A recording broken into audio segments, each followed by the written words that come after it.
काल परवापासून सारखे मेसेजेस येत आहे की सर पहिला पेपर अवघड गेला, पहिल्याच घासाला खडी लागला, आता पुढचे पेपर आम्ही देऊ का नको, आम्ही ऑल डाऊन होऊन जाऊ. डीएसवाय वाले डीएससी वाले मुलं तर इतके घाबरले की सर वाटलं होतं इंजिनिअरिंग अशी असेल. सो या ज्या काही गोष्टी होत आहे, सेकंड इयर असो, थर्ड इयर असो किंवा कुठलेही मुलं असो, पहिला पेपर आपला झाला ना, आता फॉरगेट इट, सोडून दे, लेट इट गो. काय होतंय, आपण चुकीच्या गोष्टी करतो आणि त्याच्यामुळे या पेपरमुळे पुढच्या पेपरचा पण आपल्या डोक्याला ताण वाढून जातो. बघा मी काय काय सांगितलंय की पेपर झाला तो झाला, आता कॅल्क्युलेट का मार्क कॅल्क्युलेट करत बसतो. कॅल्क्युलेट मार्क केल्याने काय होतं, टेन्शन येतं. समजा एखादा प्रश्न आहे, कळालं की अरे याचं हे आन्सर होतं, याचं हे होतं, माझे एवढेच मार्क भरताय, आलं डोक्याला टेन्शन, आणि या डोक्याला टेन्शन घेतलं की पुढच्या पेपरवर त्याचा इम्पॅक्ट पडतो. आता हे दोघांसाठी पण सांगतोय मी, ज्याला जस्ट पास व्हायचं होतं पण तो फेल होतोय कॅल्क्युलेट केल्यामुळे, आणि ज्याला स्कोरिंग करायची होती, अपेक्षा होती 70 मार्क पैकी 65 एक पाडण्याची, पण पडताय फक्त 55, 10 मार्काचा लॉस होतोय. सगळ्यांना सांगतोय. सो जे झालं ते सोडून द्या. ते पेपर दिला ना तो तिथेच सोडून यायचा. घरी येऊन मार्क कॅल्क्युलेट करणं वगैरे या फालतू गोष्टी करायच्या नाही, कारण ते बदलणार आहे का.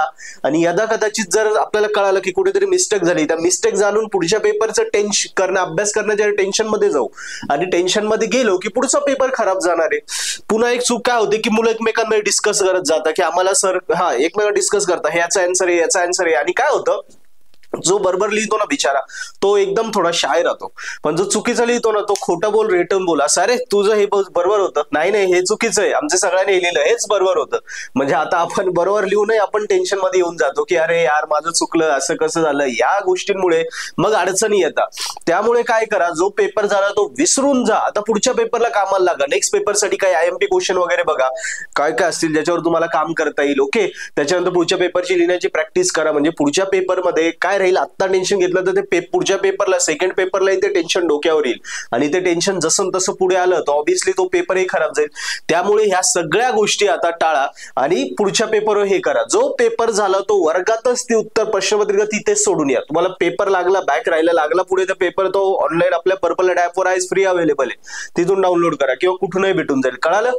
सो पेपर झाला, विसरून जायचं, पुढच्या पेपरला कामाला लागायचं. Let it go, next opportunity, पुढच्याला कामाला लागायचं. क्लिअर आहे. आणि असा अभ्यास करता करता नक्की पर्पल ऍट ऍप्लिकेशन सुद्धा डाउनलोड करा, ज्यामध्ये तुमच्या सगळ्या ब्रांचेसचे इम्पॉर्टंट विषयांचे व्हिडिओ लेक्चर कोर्सेस एकदम अफोर्डेबल मध्ये A1 क्वालिटी मराठी हिंदी मध्ये आहे. त्याच्यावरनं लेक्चर्स बघा आणि कमी वेळेत अभ्यास करून तुमचे विषय गॅरंटेड इन सेमचे स्कोरिंग करा. तसंच जे ज्युनियर्स फर्स्ट इयर 2024 पॅटर्नचे पोरं आहेत नवीन, त्यांना सुद्धा सजेस्ट करा की पर्पल ऍडवरनं अभ्यास कर, इंजिनिअरिंग सोपे होऊन जाईल.